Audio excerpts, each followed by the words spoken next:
For those of you who are unaware and asleep, I want you to hear this. They're putting on like a little mini-series about Waco. Why now are they putting something up on TV about Waco and pushing that idea that, you know, it was this cult? And what do you know about Waco and what really happened there? Yeah, I'm glad that you asked that, because this is it's one of the things in this book. It's very important to understand the history of false flag attacks and how the shadow government manipulates things. I had some people call me and tell me about that Waco thing on TV you're talking about, and they said, Cody, I think that's in response to you and all the interviews you've been given about what really happened there. And so I'll tell you what I know about that. That occurred on, February 28th of 1993. And that shootout broke out. There were 4 ATF agents dead and 6 Branch Davidians dead at the time. And it ended on April 19th. April 19th. 2 years before the Murrah building went up in 1993. And there were 54 dead and 21 children included. But what I'm going to tell you is a story that's never been out except by me. And it's about a Branch Davidian named Ron Cole. And Ron Cole told me this stuff straight to my face. And I'm not a Branch Davidian or anything, but at the time in 93, I was the biggest machine gun dealer up here in Colorado. We were buying and selling machine guns and silencers all around the U.S. We worked on DEA and FBI guns. We were doing sealed no bid, well, they weren't no bid, but sealed contracts for Navy SEALs, developing prototype guns and so forth. We had lathes and bluing tanks and the whole thing. And one of my primary distributors was in Dallas, Texas, which is RDR Distributors.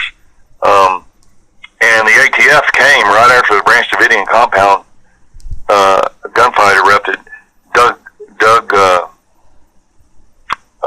Trying to remember his name. I'll remember his name in a minute. He's a guy up in Denver, the ATF field office. He was our compliance. Doug Miller, that's his name. He was our compliance officer out of the ATF office in Denver. He came down to my shop and he said, I want to see all your books, see what guns that went to Texas. And I said, why? He said, because that Branch Davidian shootout was down there. We're trying to determine what kind of weapons. Have you sold them any machine guns or silencers? And so I showed him all the books and everything. And I said, I've never dealt with them. I deal with RSR in Dallas, not down in Waco. And so Ron Cole was at the Branch Davidian compound. He's a good friend of David Koresh's.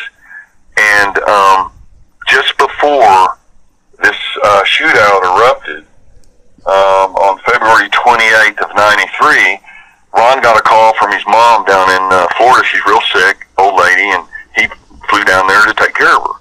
Well, the very next day, this shootout broke out.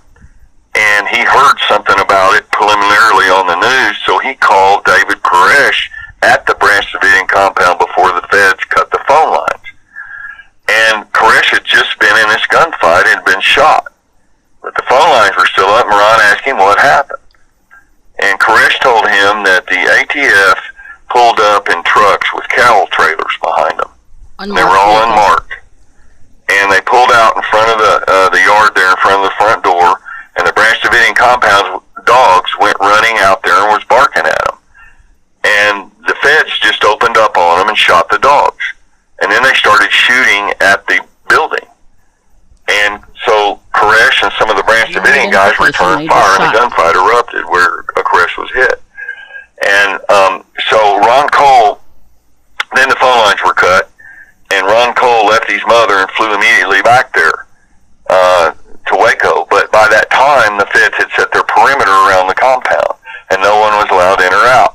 So Ron Cole, being a Branch Davidian, he went around and found some of the other Branch Davidians that were not at the compound when it was hit. And they were out shopping and doing stuff in town. Well, they all gathered at the perimeter and set up a camp. And they were watching with binoculars and telescopes, to see what all was going on. And night after night, they were seeing these streaks in the sky. It was, they were red and green and orange, and they didn't know what they were. They were all civilians. None of them had been in the military. And so they were talking one night, standing around there, looking with binoculars, going, what's going on? And we night vision. And somebody walked up and said, I have some military night vision. And it was Timothy McVeigh. And he had some military night vision from Desert Storm. And so with that night vision, they could see what was going on. And what was happening, Ron said, was there were black helicopters with no markings whatsoever. They had no lights at all. They were flat black helicopters, and they were circling the Branch Davidian compound at night. And they could see the tracer bullets. And they were firing M60 machine guns down into the compound through the roof.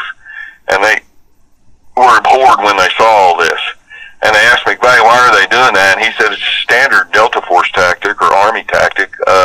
When you have some insurgents that are in a building with a perimeter set around it, standard policy is to deny the high ground to the snipers.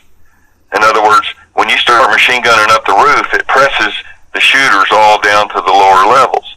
When they go to the lower levels, they can't shoot as far. And so you can collapse the perimeter around the building. And he said that's what they're doing. And night after night, they watched them fly over there and machine gunning up those people.